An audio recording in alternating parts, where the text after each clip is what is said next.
सम्मान दिया, बराबरी का हक दिया, आरक्षण दिया, ताकि हम समाज के अंतिम व्यक्ति न रहकर समाज के समकक्ष व्यक्ति बन पाए, समाज में साथ बैठ पाए।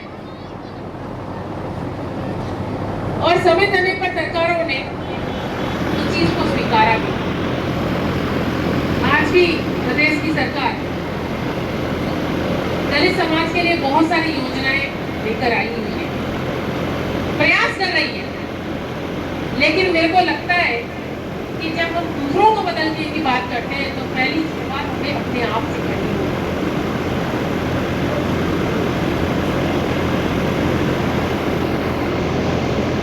और हमें अपने आप में ये चेंज लाना होगा, अपने आप पर ये विश्वास करना होगा कि मैं अच्छा हूं, मेरे बच्चे अच्छी शिक्षा ग्रहण कर आगे बढ़ सकते हैं। उदाहरण आपके सामने मौजूद है रश्मि का, और भी उदाहरण। अभी मैं ब्रह्मांड में भी इसी कार्यक्रम को अटेंड करके आ रही थी। डॉक्टर साहब ने अपनी बच्ची को संस्कार दिए होंगे, विचार दिया होगा कि आपको पढ़ना है और कुछ करना है। जब मैं छोटी थी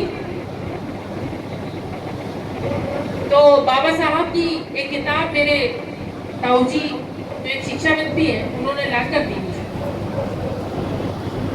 कि इनका संघर्ष पढ़ो तो तुम्हें अपना संघर्ष छोटा नजर आएगा।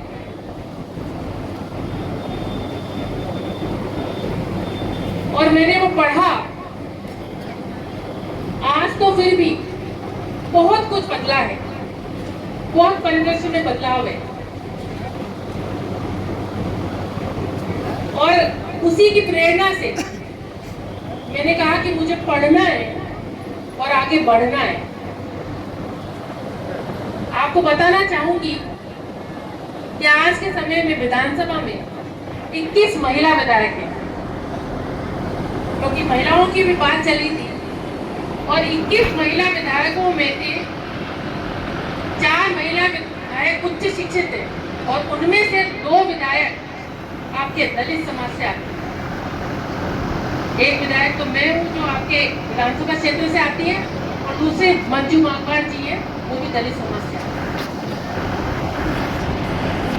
हमें हमारे माता पिता ने संस्कार दिए कि आपको पढ़ना है, आपको अपना चरित्र मजबूत करना है। और बाबा साहब ने भी यही संदेश दिया कि शिक्षा के माध्यम से आप समाज का परिदृश्य बदल पाओगे। और जागरूकता भी बढ़ी है, और जागरूकता बढ़ने के साथ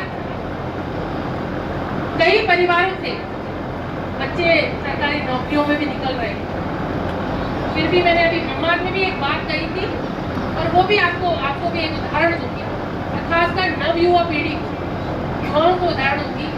हमारे पास में ही सवाई माधोपुर जिला है, ज्यादा पास ही है, ज्यादा दूर नहीं है। और उसमें एक बामनवास गांव है, और बामनवास गांव में हर परिवार में एक IAS है।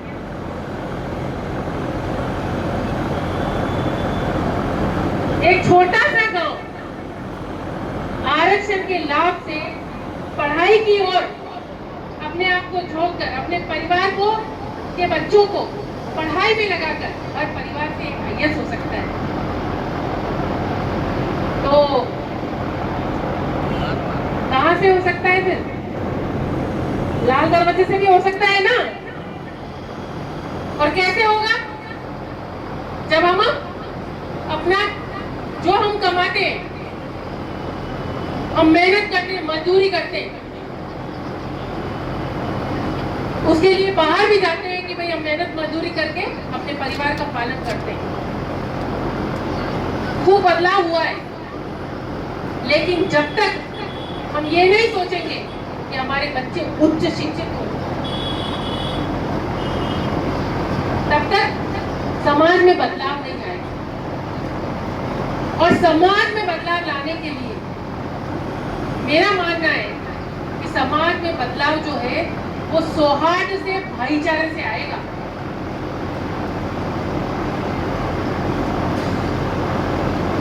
मैं कई महिलाओं को देखती हूँ जो घरों में काम भी करती हैं।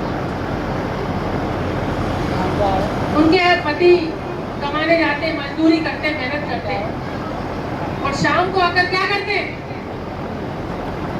मैं बताऊं, आप सब जान रहे हैं, मैं एक मंच से कहना नहीं चाह रही। और फिर वो बेचारी वो भी थक के आती है, कमाई करके आती है, मेहनत करके आती है और आने के बाद व्यसन भी करते हैं और उसकी पिटाई भी करते हैं। घर से माहौल कितना खराब होता है, आपके बच्चों पर इसका क्या असर होता है, ये सोचने की बात है।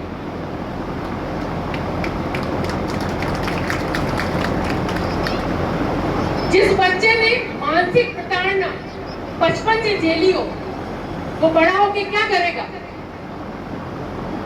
ये सोचने की बात है। और जब हम अच्छा माहौल अपनी नई पीढ़ी को दे पाएंगे, एक सौहार्द का माहौल दे पाएंगे, हंसी खुशी का माहौल दे पाएंगे, तो निश्चित तौर पर रश्मि जैसी हमारी बहुत सी बेटियां निकलेगी, हमारे बेटे आईएएस बनेंगे, हमारी अच्छी पोस्टों पर पहुंचेंगे।